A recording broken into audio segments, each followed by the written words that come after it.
सबसे पहले आप लोगों को बुद्ध पूर्णिमा की हार्दिक शुभकामनाएं। आज का हमारा जो टॉपिक है वो बेसिक इंग्लिश के ऊपर ज़्यादा फोकस करना है, क्योंकि किसी भी चीज़ की नींव जो है बहुत ज़रूरी है। तो सबसे पहले हम जानते हैं कि व्हाट इज इंग्लिश।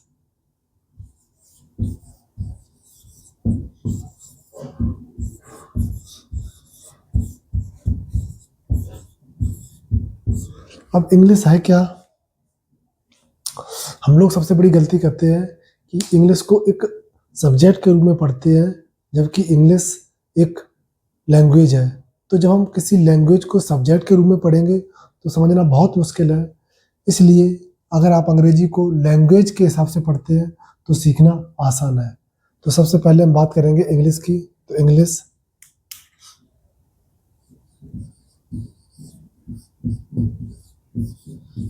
एक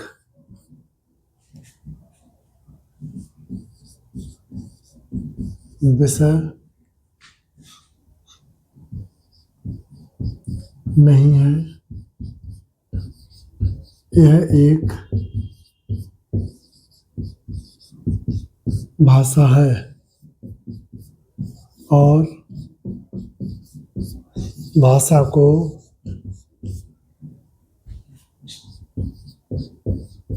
भाषा की तरह ही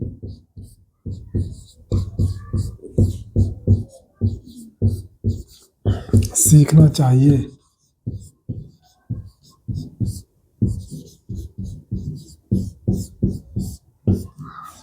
दोबारा समझो, इंग्लिश एक विषय नहीं है, यह एक भाषा है और भाषा को भाषा की तरह ही सीखना चाहिए। English is not a subject, it is a language and a language must be learn as a language. English एक विषय नहीं है, यह एक भाषा है और भाषा को भाषा की तरह ही सीखना चाहिए। अगली बात करते हैं कि फिर ये भाषा क्या है।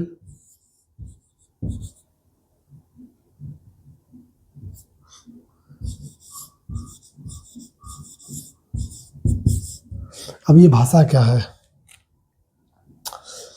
अब थोड़ा सा समझ लें कि कोई भी दो व्यक्ति हैं, वो दो व्यक्ति अपने कुछ शब्दों को या कुछ आइडिया, कुछ फीलिंग्स को एक दूसरे के पास भेजना चाहते हैं। तो वो भेजेंगे कैसे? कुछ ना कुछ करके, या तो बोल के या लिख के या इशारा करके। तो भाषा क्या है? भाषा एक माध्यम है। भाषा एक माध्यम है कि दो लोग जो है आपस में एक दूसरे तक बात अपनी कैसे पहुंचा सकते हैं। तो वही काम कौन करता है? भाषा करता है। तो इसकी परिभाषा समझें।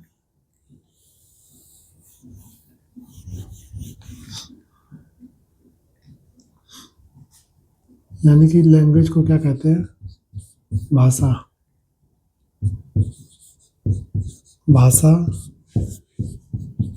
एक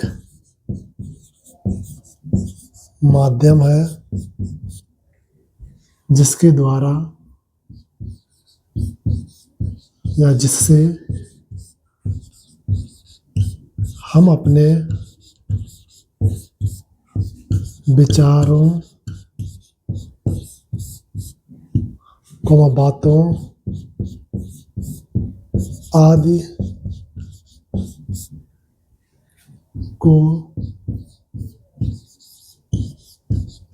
दूसरों तक पहुंचाते हैं। भाषा कुछ नहीं, भाषा एक माध्यम है जिससे हम अपने फीलिंग्स को, इमोशंस को, आइडियाज को दूसरों तक पहुंचाते हैं। वह काम कौन करता है? भाषा करता है, यानी कि लैंग्वेज करती है। देखो,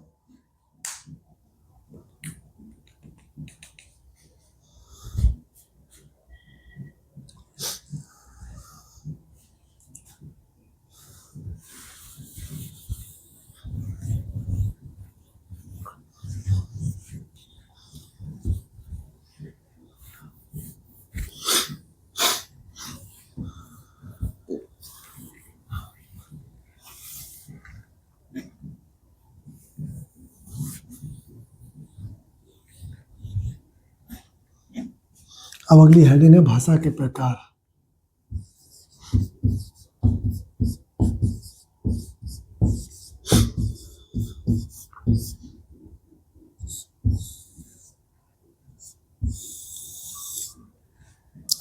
अब भाषा के प्रकार कितने हैं, इस बात पे बात करते हैं, इस बात पे चर्चा करते हैं। तो भाषा के 3 प्रकार हैं। कितने प्रकार हैं? 3 प्रकार हैं। सबसे पहले मौखिक भाषा, जिसे हम कहेंगे वर्बल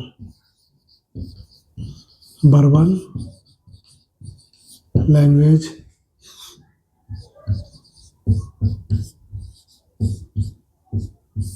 लिखित भाषा, रिटन लैंग्वेज।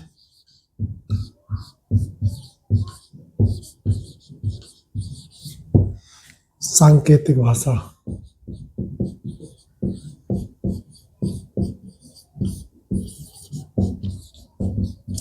Sign language. समझो, हम अपने विचारों को, हम अपने आइडिया को, अपने फीलिंग्स को, अपने इमोशंस को 3 तरह से दूसरों तक पहुंचा सकते हैं। सबसे पहले मौखिक, यानी कि जो हम बोल रहे हैं और आप सुन रहे हैं, तो इस तरीके का आदान प्रदान जो है मौखिक भाषा में हम बोल के चीज़ों को व्यक्त करते हैं, प्रस्तुत करते हैं, मौखिक भाषा। जब भी हम किसी भी अपने शब्दों को लिखकर प्रस्तुत करें या लिखकर दूसरों तक पहुंचाएं, तो वह लिखित भाषा। जब भी हम अपने आइडिया को, फीलिंग्स को, इमोशंस को संकेत, यानी कि संकेत इशारा के द्वारा दूसरों तक पहुंचाते हैं, तो वो भाषा सांकेतिक भाषा कहलाती है। नोट करो।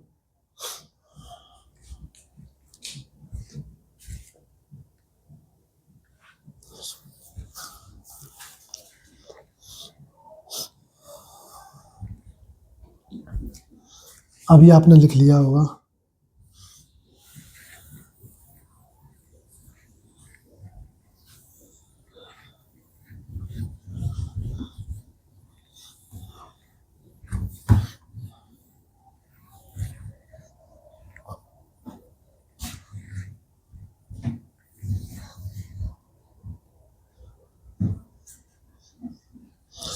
अब चाहे कोई सी भाषा हो, चाहे हिंदी हो, चाहे अंग्रेजी हो, चाहे फ्रेंच हो, चाहे लैटिन हो, चाहे संस्कृत हो, कोई भी भाषा हो, उसमें लेटर जरूर होते हैं।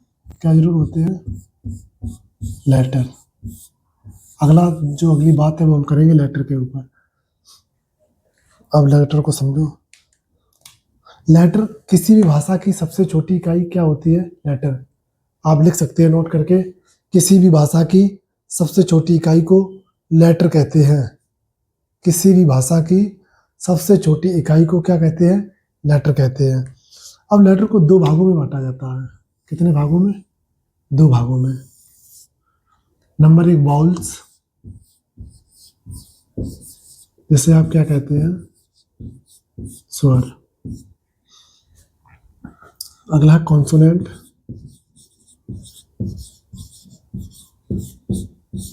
जिसे क्या कहते हैं हम? व्यंजन। अच्छा, इंग्लिश भाषा में कितने लेटर होते हैं? 26 लेटर होते हैं। इसमें स्वर कितने होंगे? 5 होंगे। Very good. कॉन्सोनेंट कितने बचे फिर? 21। अब क्या कारण है कि जो अंग्रेजी की भाषा है उसमें 5 ही स्वर हैं, जैसे आप जानते हैं ए, ई, आई, ओ, यू। जो बच गए वो क्या है? कॉन्सोनेंट। तो कुछ तो परिभाषा होगी जिससे हम परिभाषित करें कि कौन से लेटर जो है, कौन से स्वर हैं, कौन से व्यंजन है। तो थोड़ी सी परिभाषा इसके बारे में जानते हैं।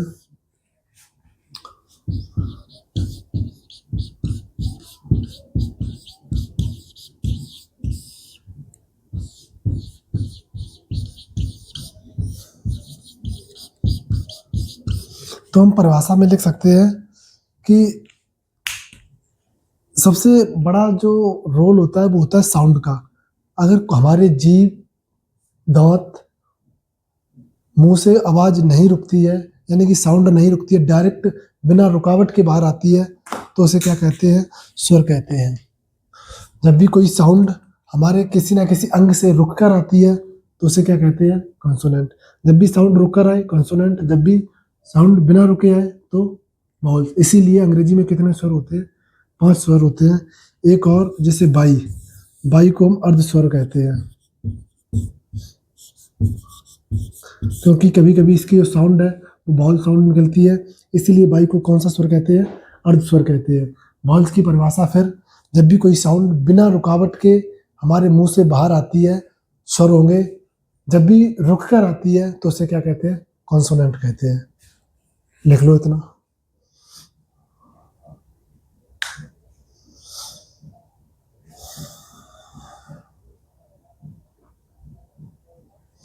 इसमें कैसे आएगी? रुक कर आती है साउंड।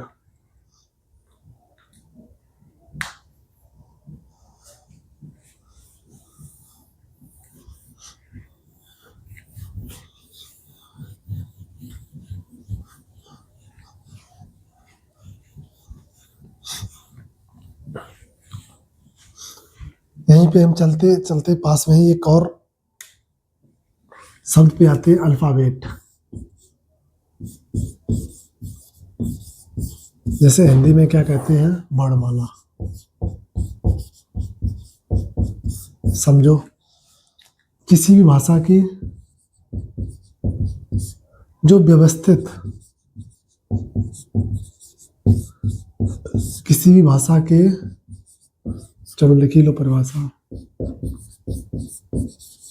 किसी भी भाषा के व्यवस्थित अक्षरों का मतलब लेटर्स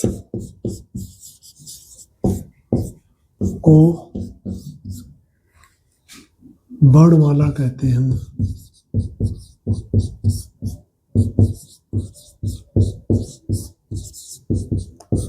यानी कि जब भी हम लेटर को आपस में मिलाएं और आपस में मिलाने से एक सिस्टमेटिक ढंग से अगर लगाते हैं, क्रम से लगाते हैं, तो वो क्या होता है? अल्फाबेट। चाहे कोई भी भाषा हो, जैसे आपकी अंग्रेजी भाषा ABCXY,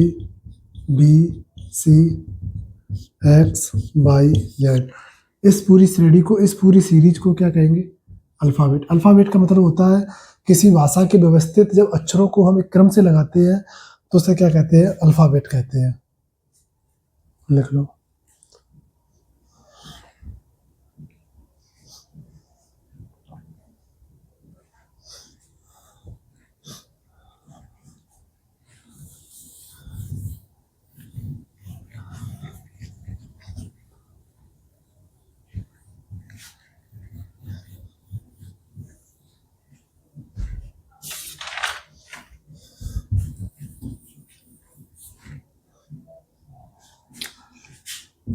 अगला शब्द है बर्ड। अब क्वेश्चन आ जाता है कि शब्द किसे कहते हैं? एक बार समझ लो। उसके बाद जब हम दो या दो से अधिक लेटर्स को आपस में मिलाते हैं और उसका एक सार्थक अर्थ निकले, यानी कि उसका कुछ मीनिंग हो, उसे हम क्या कहते हैं? वर्ड कहते हैं। यानी कि जब हम दो या दो से अधिक लेटर्स को, ध्यान रखने योग्य बात है लेटर्स को, अल्फाबेट को नहीं, लेटर्स को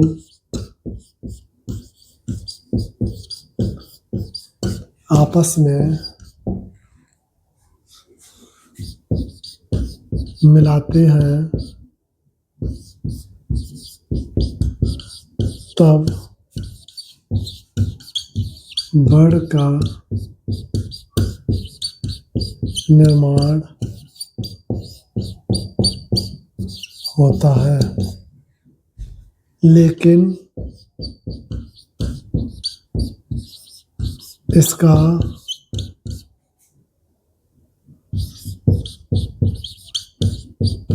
सार्थक अर्थ होना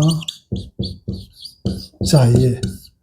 जब हम दो या दो से अधिक लेटर्स को आपस में मिलाते हैं तो एक समूह बनता है लेटर का, तो उस लेटर के समूह को हम क्या कहेंगे? वर्ड। लेकिन उसका एक अर्थ होना चाहिए, एक मीनिंग होना चाहिए, उसे क्या कहेंगे? वर्ड। जैसे एग्जांपल में समझो, जैसे हमने 3 शब्द उठाए, एक बी और एक ए और एक टी।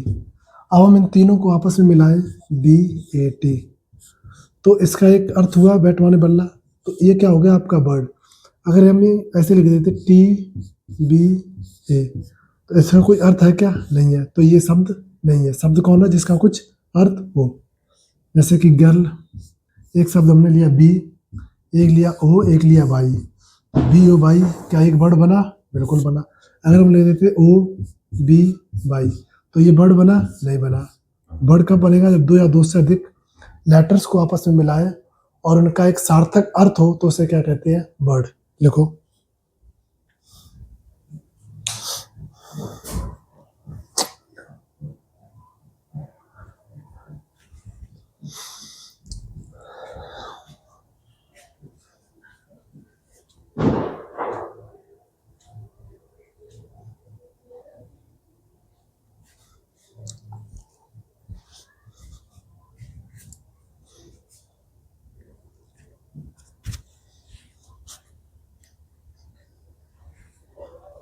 हटा दे। ठीक।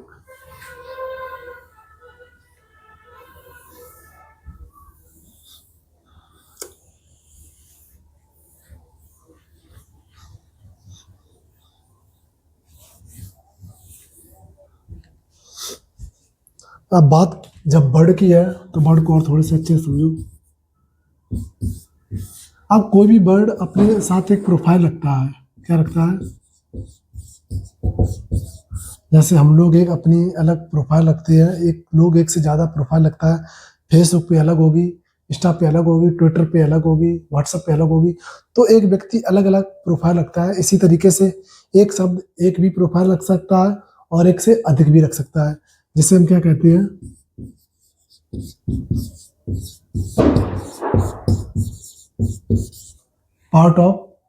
Parts of speech. यानी कि कोई शब्द या तो नाउन होगा या क्या होगा? प्रोनाउन। Very good. या क्या होगा? एडजेक्टिव। Very good. या क्या होगा? वर्ब। अति सुंदर। अगला क्या होगा? एडवर्ब। और क्या क्या हो सकता है? प्रपोजिशन। और क्या हो सकता है? कंजंक्शन। या क्या हो सकता है?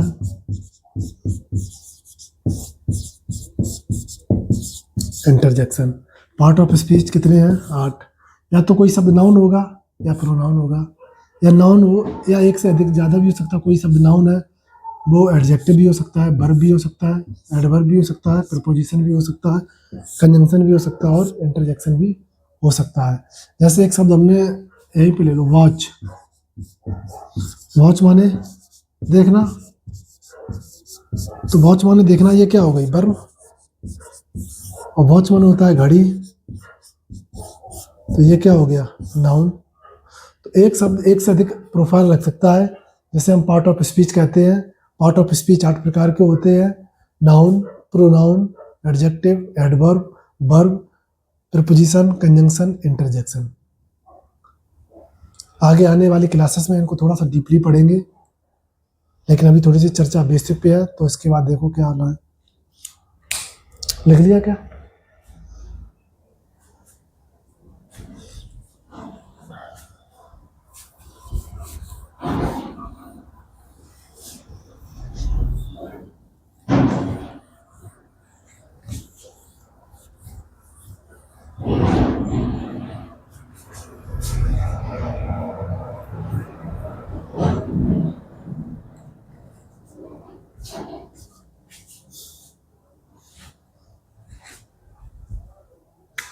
अगला टॉपिक है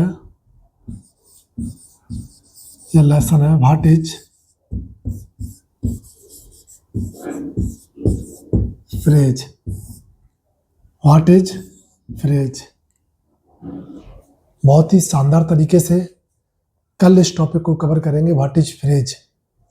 हिंदी में फ्रेज को क्या कहते हैं? वाक्यांश। हिंदी में क्या कहते हैं? वाक्यांश। कल जोड़ना बिल्कुल ना भूलें, क्योंकि एक बेहतरीन टॉपिक बहुत ही अच्छे तरीके से बताएंगे कि फ्रेज क्या होता है। उसके बाद क्लॉज। जब वाक्यांश है तो वाक्य के अंश को क्या कहेंगे? फ्रेज। क्लॉज को दो तरीके से देखते हैं, इंडिपेंडेंट क्लॉज और डिपेंडेंट क्लॉज। उसके बाद बात करेंगे सेंटेंस पे। तो आज के लिए बस इतना ही।